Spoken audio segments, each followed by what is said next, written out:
Hey hello guys, welcome back to voice Machi. இன்னைக்கு நம்ம video என்ன பார்க்க போறோம்னா ஒரு பேரலான இதான் கைஸ் பார்க்க போறோம். அப்படி என்ன வீடியோன்னு கேட்டீங்கன்னா 2026 நடக்க போறது 2025 நம்ம தெரிஞ்சு போறோம். ஒரு இன்ட்ரெஸ்டிங்கான டாபிக்காக தான் இருக்குன்னு நான் நம்புறேன். சரி, ஓகே கைஸ்.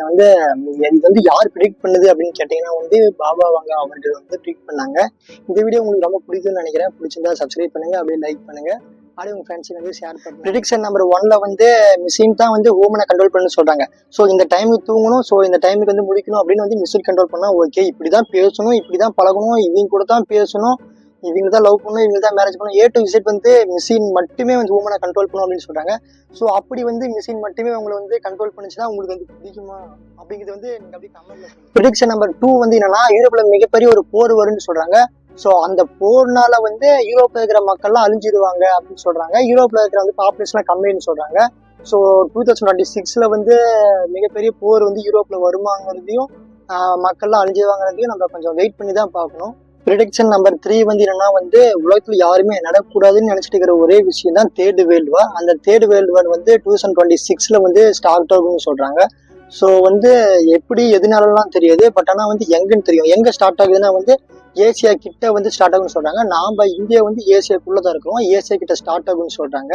இந்த தேர்ட் வேர்ல்டு ஸ்டார்ட் ஆகுமா ஸ்டார்ட் ஆகாதா அப்படிங்கிறதையும் நம்ம 2026 வரைக்கும் வெயிட் பண்ணி தான் தெரிஞ்சுக்கணும். ஸோ அப்படி ஸ்டார்ட் ஆச்சுன்னா நிறைய பாதிப்பு இருக்குன்னு நான் ரொம்ப இன்ட்ரெஸ்டிங்கான ஒரு ப்ரிடிக்ஷன் 2025ல பாபா வாங்க ப்ரிடிக்ட் பண்ணது. அது கன்ஃபார்மா நடந்துச்சு.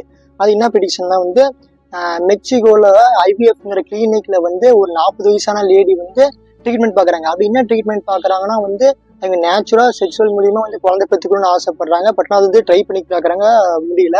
அதுக்கப்புறம் IVFங்கிற கிளினிக் போய் டாக்டர் மூலியமா ட்ரை பண்ணி பாக்குறாங்க. அந்த ட்ரீட்மெண்ட் எடுத்தும் எதுவும் ஆகல. ஸோ அடுத்தது டாக்டரே ரெக்கமெண்ட் பண்றாங்க, இந்த மாதிரி ஒரு AI ரோபோட் இருக்குது, அதுல ட்ரை பண்ணி பார்க்கலாம் அப்படின்னு சொல்றாங்க. சரின்ட்டு அந்த லேடி அவங்களுடைய எக் டொனேட் பண்றாங்க. அதுக்கப்புறம் அங்க இருக்கிற ஆயிரக்கணக்கான ஸ்பெம்ல ஒரு ஸ்பெம்மை சூஸ் பண்ணி இந்த ஸ்பெம் எடுத்து அந்த எக்ல இன்ஜெக்ட் பண்ணா குழந்தை பிறக்கும் அப்படிங்கிறது AI ரோபோட் ப்ரிடிக்ட் பண்ணி அந்த ஸ்பெம் எடுத்து அந்த எக்குள்ள இன்ஜெக்ட் பண்ணுது. அதுக்கப்புறம் அந்த எக்கை அவங்களோட உடம்புக்குள்ள வச்சிடுறாங்க. வச்சதுக்கு அப்புறம் பயாலஜிக்கல் ப்ராசஸ் தான். அதுக்கப்புறம் கரு உருவாகுது, அதுக்கப்புறம் குழந்தை பிறக்குது. அந்த குழந்தை தான் வேர்ல்டோட ஃபர்ஸ்ட் AI பேபி அப்படின்னு சொல்றாங்க. அது மார்ச் 2025ல பிறக்குது. அதுதான் உலகத்தோட வேர்ல்டு ஃபர்ஸ்ட் AI பேபின்னு சொல்றாங்க. சில பேர் தவா புரிஞ்சுக்கிறாங்க, வேர்ல்டோட ஃபர்ஸ்ட் AI பேபி அப்படிங்கறதுனால மனசோட வயிற்றுக்குள்ள ரோபோட் பேபி அப்படின்னு நினைக்கிறாங்க. அப்படி இல்லை, அந்த AI பேபி மூலியமா ஸ்பெம் சூஸ் பண்ணி எக்குள்ள டொனேட் பண்ணி வந்ததுனால வேர்ல்டோட ஃபர்ஸ்ட் AI பேபி அப்படின்னு சொல்றாங்க. ஸோ இது ரொம்ப இன்ட்ரெஸ்டிங்கான கிரேசியான ஒரு சம்பவம் தான் நடந்துச்சு. அதுக்கப்புறம் சில பேர் இன்னும் நிறைய சொல்றாங்க. ஸோ நம்ம அந்த எக்கு கொடுத்துட்டோம்னா ஒரு ஸ்பெம்மை சூஸ் பண்ணி இவ்வளோ ஹைட்ல வேணும், இவ்வளோ அழகுல வேணும், இவ்வளோ கலர்ல வேணும், இவ்வளோ இன்டெலிஜென்ஸ்ல வேணும், இப்போ இந்த மாதிரி கேரக்டர்ல வேணும் அப்படின்னு நிறைய ஸ்பெம்மை சூஸ் பண்ணி அவங்களுக்கு பிடிச்ச மாதிரி கூட நம்ம பேபிஸ் பெற்றுக்கலாம் அப்படின்னு சொல்றாங்க.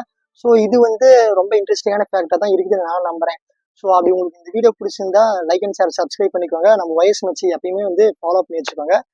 நம்ம கூடவே நம்ம சப்போர்ட் பண்ணுங்க.